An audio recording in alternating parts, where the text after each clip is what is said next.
Muito boa noite, bem-vindos às notícias no jornal. Prevalece a falta de combustível em Maputo. Os automobilistas são obrigados a percorrer longas distâncias para abastecer as suas viaturas. Há quem ficou sem gasolina no meio da estrada e teve de continuar a pé à procura de combustível. Fim de semana difícil para os automobilistas das cidades de Maputo e Matola. Continua a faltar combustível na maior parte dos postos de abastecimento. Na cidade da Matola, por exemplo, as bombas estão praticamente vazias e os automobilistas desesperados. Há quanto tempo é que já está a procurar combustível? Comecei ontem tinha pouco combustível, tive que deixar o carro, mas por motivo de força maior, hoje tive que tirar a resquito, andar na reserva. Vou ver outras bombas aí para ver se apanho. E já passou mais ou menos por quantas bombas hoje? Já passei por duas. Esta é a segunda bomba, estava a ter 3. Epa, está difícil. Eu tive T3, não tenho combustível e agora estou aqui nas bombas do estado, mas também está a haver dificuldades. E estou a correr risco de o carro parar na rua. Está péssimo isso. Se não consegue ter combustível hoje, amanhã não tira o carro? Não. Só arrumar em casa. Está pronto.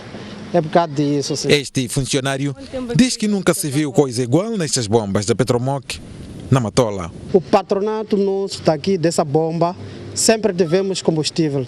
Nunca tivemos falta de combustível, tanto gasolina, tanto diesel, em ambas partes. Só que esse fenômeno começou na sexta-feira. Está Arasca ou reclama a possibilidade de ficar sem combustível e ter que parar na estrada.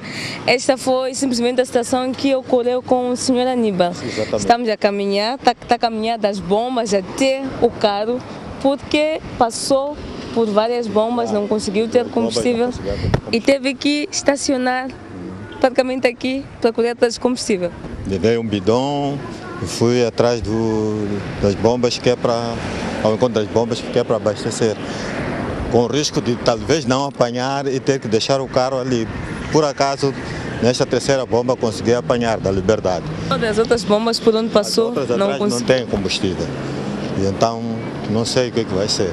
Estas bombas da Galp, situadas no bairro da Liberdade, onde o Sr. Aníbal conseguiu ter combustível. Pouco mais de 30 metros de onde ele teve que abandonar a sua viatura. Aliás, essas são praticamente as únicas bombas a funcionar a nível da Matola. E estão a servir de salvação tanto para os automobilistas que estão a entrar para a Matola, como para os que estão a sair. Nós fomos a Machandrene, depois fomos às bombas de Chumene, não encontramos combustível. Agora, quando estamos a regressar, é que conseguimos. E já estavam, imagino, no limite. Do lado da cidade de Maputo, a situação é menos crítica. Entretanto, em alguns postos de abastecimento, os trabalhadores afirmam que o estoque que resta só chega para o dia de amanhã, segunda-feira. Estamos a socorrer muita gente. A quantidade de gasolina que tem, dá para aguentar mais ou menos até quanto? Pode aguentar até amanhã. Amanhã. Podemos trabalhar até amanhã, que hora da tarde mesmo. Mas se não receberem combustível até amanhã? Acho que no final do dia estaremos mal também. Sim. Por precaução, alguns automobilistas começam a fazer reservas. A escassez de combustível começou a sentir-se na sexta-feira passada. No sábado, o governo, através do Diretor Nacional de Hidrocarbonetos e Energia, disse que a situação deveu-se a problemas de logística e que seria normalizada este domingo. Porém, até o final da tarde, a escassez prevalecia. A falta de combustível também se sente na Beira. Em Sofala, o problema registra-se desde as primeiras horas de sábado e as autoridades garantem que até amanhã a situação será resolvida. A STV esteve ao longo da tarde deste domingo nas principais bombas de reabastecimento de combustível na cidade da Beira e o cenário era este, bombas vazias. E o fato tem a ver com a inexistência de diesel. Os bombeiros estão a par desta situação, mas nada sabem a razão que está por detrás desta crise. O problema acho que é normal. Nós chegamos de manhã aqui, encontramos com essa carência de combustível, mas estamos a trabalhar normalmente. Esperamos que até na segunda-feira talvez possam haver combustível. Essa carência que se refere a diesel ou gasolina? Principalmente diesel. Gasolina nós temos muitos ainda. Sim. Os automobilistas estão aflitos, pois correm risco de verem suas viaturas a ficarem imobilizadas por falta de combustível. Então a primeira bomba foi aquela aí, cheguei lá, disseram que não tinha combustível. Então dei uma volta para aqui, e acompanho que também não tem combustível. Isso é uma surpresa, foi uma surpresa para mim. Agora, eu não sei se é de conseguir chegar em Amigo. Se eu não conseguir, porque agora tenciono chegar na Shoprite para ver se naquela bomba da Shoprite. Combustível, não tem combustível. Eu saí de Nhamatanda, ontem foi pior, onde andei toda a cidade não apanhei combustível. Não é possível também trabalhar sem diesel. De facto, vai trazer grande crise, né? E nós vamos ter que parar se caso não apareça o diesel. As autoridades governamentais na província de Sofala reconhecem que a falta de diesel na Beira e afirmam que foi uma questão logística que ditou o problema. Tivemos problemas de combustível ontem, sábado e hoje, domingo, de diesel. O problema fica resolvido a partir da manhã, segunda-feira, a partir das 11 horas, porque já recebemos, tenho a confirmação que já temos neste momento cerca de 1 milhão de litros de combustível de diesel e será reposto amanhã as bombas. Foi uma questão logística, o que fez com que tivéssemos o atraso da chegada dos navios, mas neste momento já está ultrapassado o problema. Neste momento, apenas a bomba da BP, localizada próximo da Shoprite, tem diesel disponível, o que dita um movimento fora do comum neste local. O primeiro-ministro Carlos Agostinho do Rosário está na cidade da Beira para amanhã inaugurar o sistema de drenagem do rio Chiveve. O sistema poderá colocar fim ao problema das inundações naquela cidade do centro do país. A primeira fase do projeto de reabilitação do rio Chiveve está terminado e nesta segunda-feira as obras serão inauguradas pelo primeiro-ministro Carlos Agostinho do Rosário, que chegou na tarde deste domingo na cidade da Beira, onde ao longo da manhã desta segunda-feira irá descerrar esta placa, marcando assim o início oficial da reabertura do canal de Chiveve. Há cerca de 2 anos, o Chiveve apresentava-se desta maneira e depois de grandes obras envolvendo técnicos nacionais e diversos especialistas estrangeiros, liderados por um empreiteiro chinês denominado Chico, Chiveve hoje tem este aspecto. O ministro das Obras Públicas e Habitação, que faz parte da delegação do primeiro-ministro, referiu que estas obras representam um grande benefício para os moçambicanos. Particularmente para os munícipes da cidade da Beira, na sua qualidade de vida, naquilo que é o ser e o estar do dia a dia. Mais do que isso, também representa o esforço do governo, um pouco por todo o país, não é só o município da Beira, mas são todos os municípios do país, onde o governo e os municípios temos estado a trabalhar para o bem desta nação. As principais áreas de intervenção do projeto foram a restauração do próprio rio Chiveve, juntamente com a construção de um desaguadouro com comportas hidráulicas no porto de pesca, garantindo uma drenagem controlada dentro da bacia hidrográfica do Chiveve. As obras estão divididas em 2 fases. A primeira, que é esta em referência, foi avaliada em cerca de 13 milhões de euros. A segunda fase do projeto, denominada por Infraestruturas Verdes, deverá arrancar brevemente. Nós estamos na fase de mobilização de financiamentos e estamos no bom caminho e queremos acreditar que elas terão lugar imediatamente a seguir. A segunda fase do projeto visa, por outro lado, estabelecer um ecossistema saudável e aumentar a biodiversidade ao longo do rio Chiveve. 3 pessoas gravemente feridas e vários danos materiais avultados é o resultado de um acidente ocorrido neste domingo na cidade da Beira. O motorista saiu ileso e colocou-se em fuga, deixando o carro literalmente pendurado entre paredes. Foi neste estado e neste local onde esta viatura de marca Toyota Rava ficou depois de terem batido violentamente neste posto de transporte de corrente elétrica. As testemunhas e dezenas de curiosos estão estupefactas com a natureza deste sinistro, difícil de explicar, tendo em conta a posição em que o veículo ficou imobilizado. O acidente ocorreu cerca de 1 hora de madrugada deste domingo, na Rua 2, na cidade da Beira, próximo das instalações do FIPAG, no bairro da Manga. Felizmente, não houve vítimas mortais. O motorista e um outro passageiro que seguiam na viatura fugiram. Nós estávamos aqui a brincar, né? Então, de repente, ouvimos um estalo. Eles vinham deste lado para essa direção. Vimos um estalo. Quando nós reparamos, estamos a ouvir o carro está em cima e eles a gritar. Então, pronto, dali, socorro, socorro. Então, pronto, dali nós saímos. Fomos até aí, os homens que têm mais coragem. Primeiro tínhamos um senhor que é da eletricidade. O que ele fez primeiro foi tirar aqueles fios, veio deixar no quintal, porque os fios são nossos. Dali o que é que nós fizemos? O próprio próprio motorista, ele fugiu, não chegou a deparar. Quando viu aquele acidente, ele e um dos amigos saltou, foi-se embora, deixou aquelas vítimas aí. As testemunhas organizaram-se e socorreram os feridos. Pegamos aquela senhora que estava deitada, levamos a barra, aquela carrinha de roda, pusemos ali e fomos com ela até no posto médico. Das pessoas que socorreram não houve nenhuma vítima mortal? Não houve. Mas o estado de gravidade? Ele sofreu, fraturou o pé, porque tem um que estava a sangrar pela cabeça. Os feridos estão internados no Hospital Central da Beira e não correm risco de vida. A polícia já iniciou busca no sentido de localizar o motorista que é o volante desta viatura e o proprietário da mesma. A estrada circular de Maputo está a atrair investimentos ao longo do seu traçado. Locais que há 3 anos não eram autênticos, ou melhor, que eram autênticos descampados, hoje estão a nascer obras de grande engenharia. Uma nova imagem para uma zona que até bem pouco tempo não passava de uma verdadeira mata.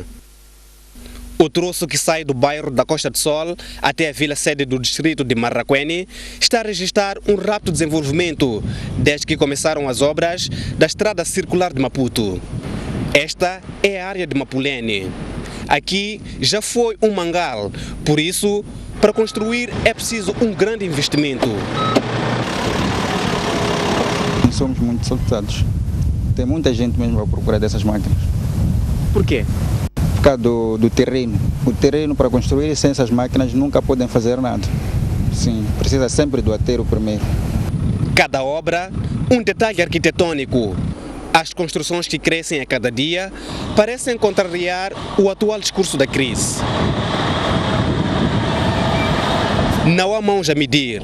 Debaixo do intenso calor, pedra a pedra, vai se erguendo novos edifícios. Para muitos, a construção civil é uma grande oportunidade de emprego. Estamos a sair de uma longa viagem e estamos à procura do sítio para trabalhar. Neste caso, que tipo de trabalho? Parte das obras. Por que é que vieram exatamente a esta zona? Esta zona, há muitas das pessoas que falam que essa zona tem muitos empregos, tem muitas obras que estão sendo construídas. Então nós estamos a ver que dá para poder entrarmos nessa zona, procurar emprego para poder ganharmos pão. Entretanto, um dos grandes problemas aqui nesta zona é a falta de água, porque ainda não existe canalização da rede pública. Por isso, os que arriscam construir são obrigados a ter tanques como aqueles para poder ter água, que é inevitável também para as obras. Esta mulher vive aqui desde 2012. Em pouco tempo, ganhou muitos vizinhos, mas continua com os antigos problemas. Esta zona só era mata, só água da praia, sempre abrangia nas casas. E eu estava a ver, éramos 3 pessoas só aqui na zona. Sim, depois vieram os do município e fizeram um parcelamento. Ali o bairro começou já a desenvolver poucos aos poucos. Só que o problema que nós temos aqui, que nós estamos a chorar sempre, é o problema da água e iluminação nas ruas. O assunto é de conhecimento da administração municipal, que faz questão de lembrar que o desenvolvimento é um processo, por isso não se pode exigir tudo de uma única vez. Todas as coisas são um processo. Quando nós implantamos uma coisa hoje, para nós a vitória é que começamos. Já temos a estrada circular. O desafio, não sei se está a perceber, está a acompanhar, agora estão a colocar postes de iluminação. Estão a começar a iluminar aquela zona. As vias de acesso transversais em relação à estrada também estão no plano, mas as coisas todas são feitas segundo um orçamento. Entretanto, o rápido crescimento também atraiu muitos conflitos de terra. O administrador da Reserva Nacional do Gilé mostra-se insatisfeito com o fato de parte de valor da madeira apreendida e vendida em asta pública não ter sido canalizada para benefícios da reserva. José Dias diz que o valor iria ajudar a responder a algumas necessidades da reserva. O assunto da madeira continua a ser polêmica na Zambésia. Em finais do ano passado, uma associação madeireira na Zambésia beneficiou mediante pagamentos ao Estado da autorização para a recolha de troncos de madeira de espécie pau-ferro cortada ilegalmente. A referida madeira encontrava-se nas comunidades na zona norte da província, bem como na zona tampão da Reserva Nacional do Chile. Não, nós gostaríamos desta madeira, se a madeira foi portanto vendida, mas que alguma percentagem revertesse a favor da reserva, porque a madeira foi explorada dentro da zona tampão e dentro da reserva. Para quê? Nós temos problemas financeiros, necessitaríamos de vários custos operacionais para combustível e outras despesas. Mas José Dias diz que a lei da conservação da biodiversidade abre espaço para que a madeira recolhida nas zonas de conservação, parte dela beneficie as respectivas áreas de conservação.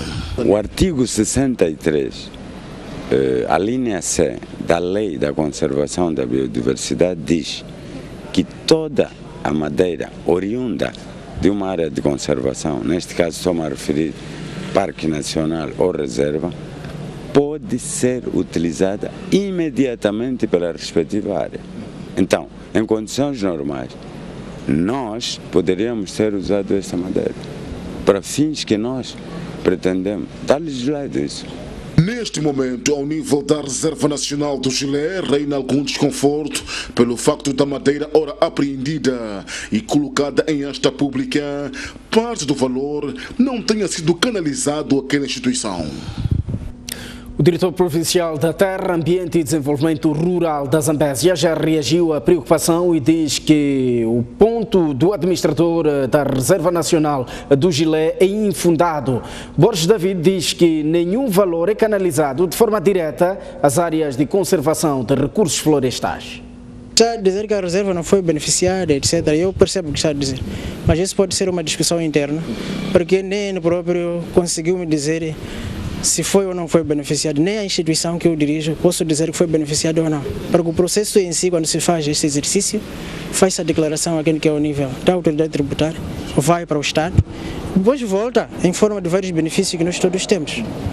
Pode ser por via de salário, ou pode ser por construção de outras infraestruturas que beneficiam nós todos. E assim posso dizer que a Reserva Florestal de Gilé continua a ter os seus salários, significa que continua a ter também os benefícios que provêm diretamente de vários processos ao nível da nossa província.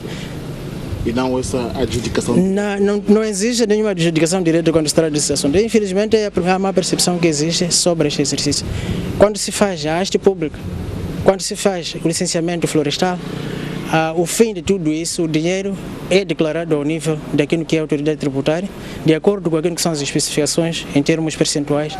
Depois é que volta de várias formas ao nível de várias orgânicas, até pode não ser diretamente à nossa instituição que nos dirigimos. O diretor provincial da Terra, Ambiente e Desenvolvimento Rural da Zambésia diz que a madeira colocada em esta pública não beneficia exclusivamente a entidade de tutela, mas sim ao Estado. Exatamente assim, é da mesma maneira como estou a dizer. Eu posso lhe dizer que uma coisa tão simples. Eu faço parte, ou a instituição faz parte daquilo que é o licenciamento florestal. E em termos de rendimento este ano, a instituição foi mais ou menos de 140 milhões de meticais. Mas se você for a ver o orçamento que a instituição recebe, nem 20 milhões chega. O exercício que nós fazemos, não fazemos para nós próprios. Fazemos como Estado, e o Estado é que sabe como é que distribui de acordo com aquilo que são as necessidades das suas instituições. Não temos um artigo específico que diz que, olha, essa parte vai para. Mas há casos em que nós temos, por exemplo, aqueles que são os benefícios que podem ser dirigidos aos fiscais, ou então há benefícios que podem ser dirigidos diretamente para a instituição, sobretudo uma percentagem mais ou menos por aí 6%, etc. Mas por causa do ordenamento jurídico que nós temos atualmente, há um exercício de adequação para poderem ter aqueles que são os benefícios diretos que possam dizer que sim, vem exatamente daquele exercício. Borges David diz que o único valor canalizado diretamente são apenas os 20% para as comunidades em função do licenciamento das áreas de exploração da madeira. O bispo emérito da Diocese Anglicana dos Libombos, Dom Denis Sengulani, foi eleito sábado como membro do painel de personalidades eminentes do Mecanismo Africano de Revisão de Pares, MARP. De acordo com um comunicado de imprensa recebido na nossa redação, a eleição do bispo Sengulani teve lugar em Addis Abeba, capital da Etiópia, no decurso da 26ª Cimeira Ordinária dos Chefes de Estado e de Governo que integram o MARP. Segundo o comunicado, a eleição de Dom Denis Sengulani foi proposta pelo Fórum Nacional do MARP e teve apoio total do governo moçambicano, juntamente com outras personalidades africanas eleitas. Dom Denis Sengulani vai fazer a supervisão dos processos de avaliação dos países membros, garantindo a transparência e integridade dos processos, analisando os relatórios de avaliação e apresentando recomendações ao Fórum de Chefes de Estado e de Governo. Dom Denis Sengulani é o segundo moçambicano a integrar este painel. A primeira foi Graça Machel. Estamos à porta de um intervalo, mas antes o Estado tem para as principais cidades moçambicanas. Maputo, a capital do país, terá uma máxima de 31 graus e uma mínima de 22. 30 graus de máxima para Xexá e 26 de mínima. Inhambane terá uma máxima de 32 graus e uma mínima de 25. No centro do país, a cidade da Beira terá uma máxima de 32 graus e uma mínima de 26, 36 graus de máxima para Quilibane e 25 de mínima.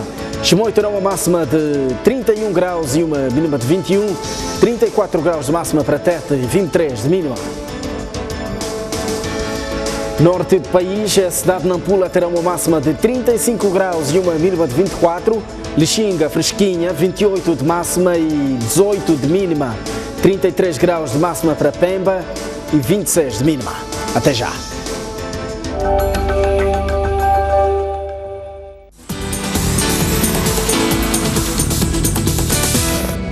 Em Moçambique é preso pilha galinhas.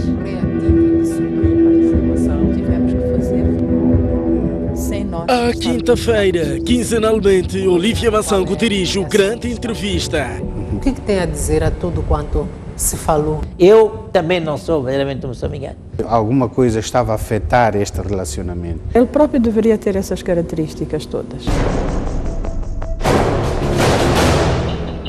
Questões que mexem com diversos setores da sociedade a serem respondidas pelas pessoas visadas. Afinal de contas, com que fundos contam para trabalhar? Fazer algumas adaptações. Maior transparência na gestão. Neste momento é quase impossível.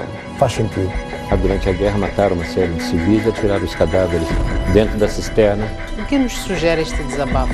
Grande Entrevista, às 23 horas, na STV Notícias.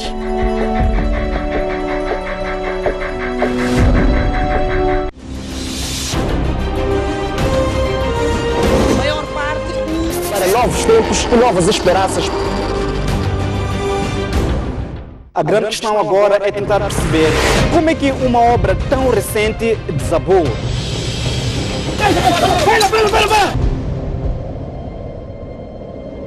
Os animais perdem a luta pela sobrevivência. Garanta a subsistência de milhares de pessoas que vivem no bairro de Ulém. Apesar de todos os episódios de insegurança, as embarcações são a única alternativa para... Nesse terreno pequeno viviam 5 famílias. Apesar, é sempre bom ter um maior cuidado.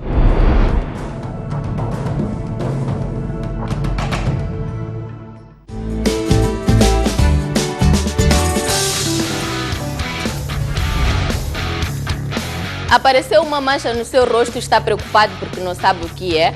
Já ouviu falar sobre uma determinada doença, mas não sabe quais é que são os seus sintomas e onde procurar tratamento. Está preocupado com a sua alimentação e insatisfeito com o seu corpo.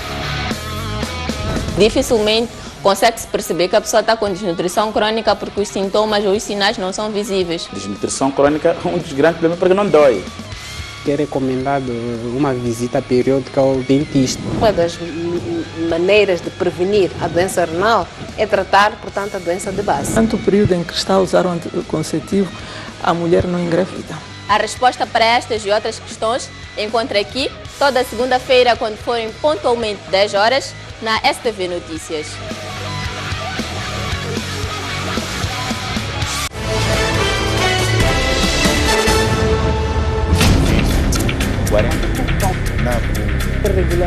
Comece a semana informado sobre os direitos na aquisição de bens e serviços. Hora do consumidor. Qual é a eficiência das autoridades na resposta a cenas de violação dos direitos do consumidor? É uma realidade. Isto não é segredo para ninguém. Na função pública, a corrupção é que reina. Mas a minha questão agora é: estou levado porque fiquei todo dia sem trabalhar, porque a mesma operador tinha problemas técnicos. Quando a gente tem que reclamar, a própria burocracia não. Como agir perante flagrante quebra de direitos do consumidor? Nessas situações, qual é a garantia que é oferecer a lei?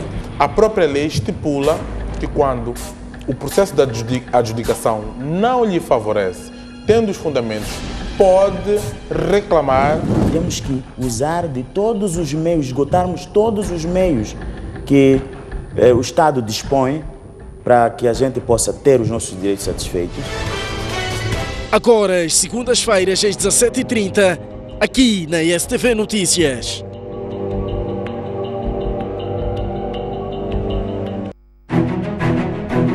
Mais um baú. Recordações, momentos épicos, momentos marcantes, grandes vitórias, campeões. Como é que o futebol começou na sua vida e o que é que foi o futebol? Eram todas equipas bem estruturadas com um futebol de se tirar o chapéu. A gente jogava aqui na Baixa, saía da Baixa. Era obrigado a fazer o jogo dos Falaninhos. Antigos jogadores, paraquedistas, árbitros, pugilistas, médicos. O primeiro envolvimento direto foi como médico da seleção que foi aos Jogos Olímpicos, Moscovo, 1980. Hoje já temos a capacidade de fazer diagnósticos e cirurgias artroscópicas. O paraquedismo começa quando eu via militares da Força Aérea saltar. A dobragem de paraquedas é uma coisa fundamental. Uma campeã nasce ou faz-se? Um talento tem que nascer, mas também não basta só nascer, tem que se fazer para ser campeão.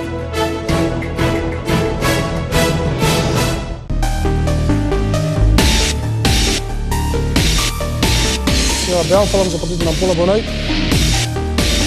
Propostas concretas. Ninguém quer realmente a guerra. Onde a política sempre é conflito. É preciso debater para o bem do próprio país. Como resolver isto? Porque é um problema que nós todos estamos a passar. Mantermos a paz neste país.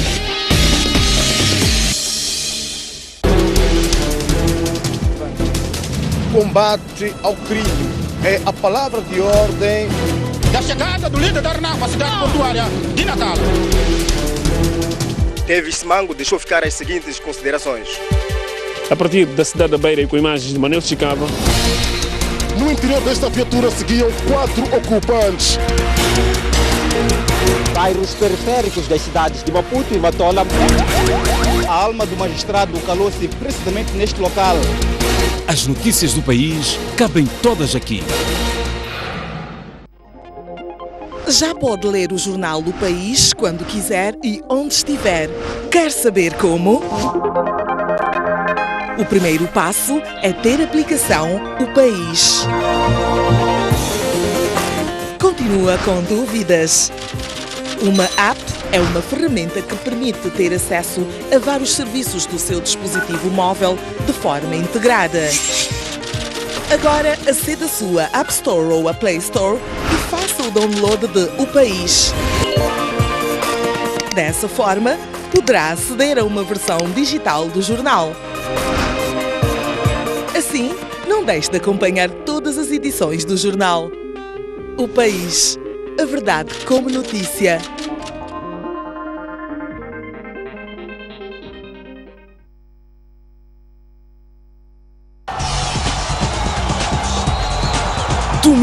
Domingo, você acompanha as principais incidências do final de semana desportivo. A arte e magia das estrelas. A festa e emoção. O registro dos momentos mais marcantes do desporto moçambicano. Ganhar, ganhar e ganhar.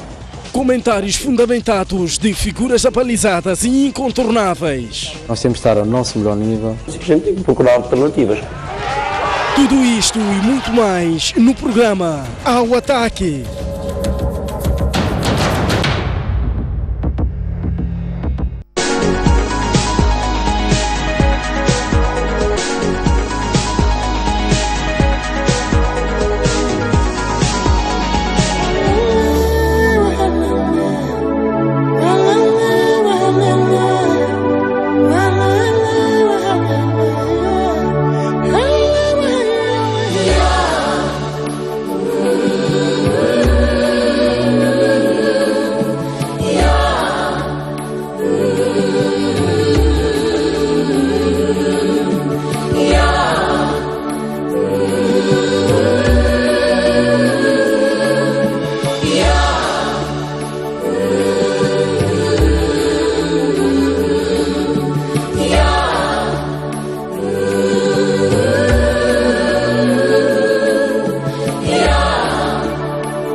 Uma vez mais, muito boa noite. Estamos de volta ao jornal. O Movimento Democrático de Moçambique distancia-se e condena as acusações feitas contra o edil de Nampula, Mahmoud Amurani, pelos familiares dos 7 funcionários do município detidos na quarta-feira por alegado envolvimento em esquemas de desvio de fundos.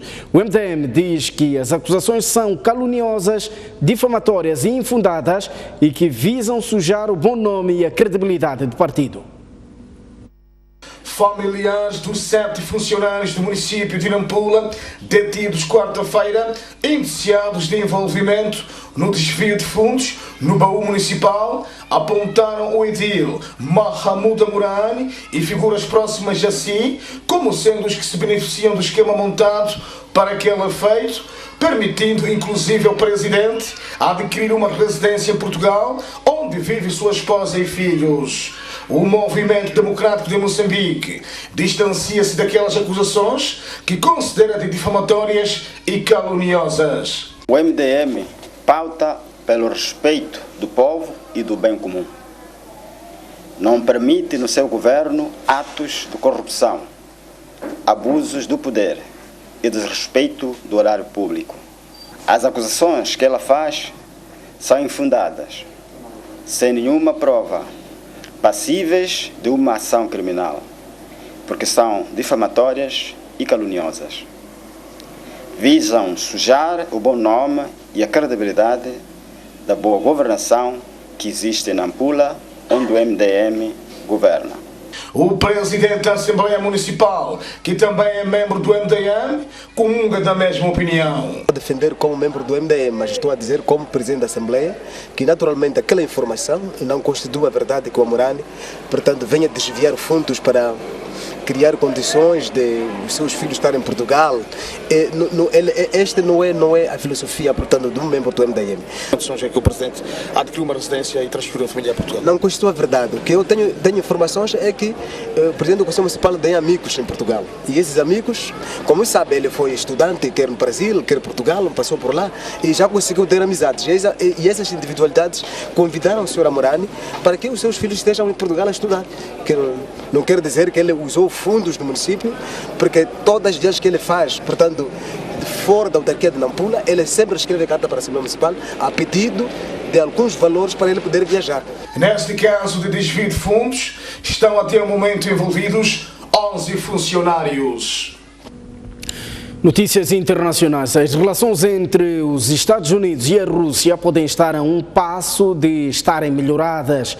Donald Trump e Vladimir Putin falaram este sábado ao telefone e reforçaram a necessidade de normalizar as relações entre os dois países. O telefonema é o primeiro passo significativo para melhorar a relação entre os Estados Unidos e a Rússia, que precisa ser reparada, indica um comunicado da Casa Branca. A conversa prolongou-se cerca de 1 hora e abordou temas como a cooperação mútua para vencer o grupo extremista Estado Islâmico. Foi também abordado o reforço da cooperação pela paz no mundo, incluindo a Síria. As relações entre Moscou e Washington deterioraram-se durante a presidência de Barack Obama, na sequência da intervenção na Síria e das acusações de influência direta da Rússia nas últimas eleições presidenciais norte-americanas. A Rússia indicou que Donald Trump e Vladimir Putin manifestaram vontade de trabalhar ativamente e em conjunto para estabilizar e desenvolver a cooperação russo-americana, numa base construtiva de igual para igual e mutuamente vantajosa. De acordo com a Rússia, Trump e Putin esperam que após esta conversa as duas partes possam avançar rapidamente na luta contra o terrorismo e outras questões de importância mútua. Esta é a segunda vez que os dois chefes de Estado mantêm contacto telefônico. Lembre-se que ambos tinham falado uma primeira vez em novembro, pouco depois da vitória de Trump, momento em que concordaram a necessidade de normalizar as relações entre Moscou e Washington. Para olhar ao desporto motorizado, o piloto moçambicano Rodrigo Almeida diz que a sua participação ano passado no Campeonato do Mundo de Karting na Itália foi positiva, pois conseguiu uma boa prestação diante de adversários com melhor nível competitivo.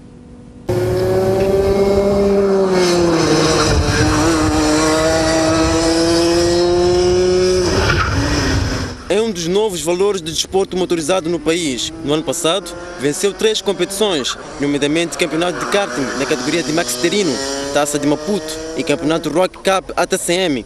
Esta última que lhe permitiu disputar o Campeonato do Mundo Rock na Itália, certame que movimentou 90 pilotos.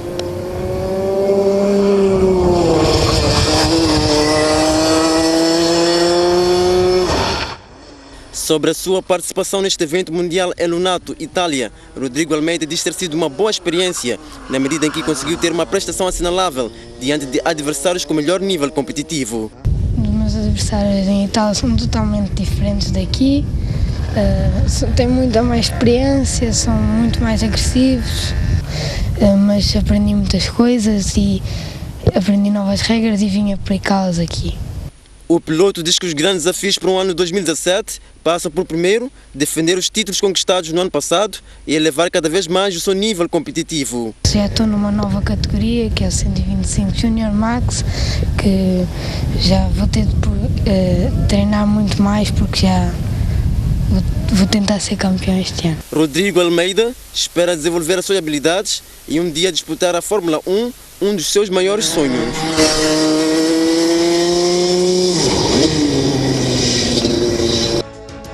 Está tudo visto no Jornal da Noite. Tenham uma boa noite, tenham uma ótima semana laboral.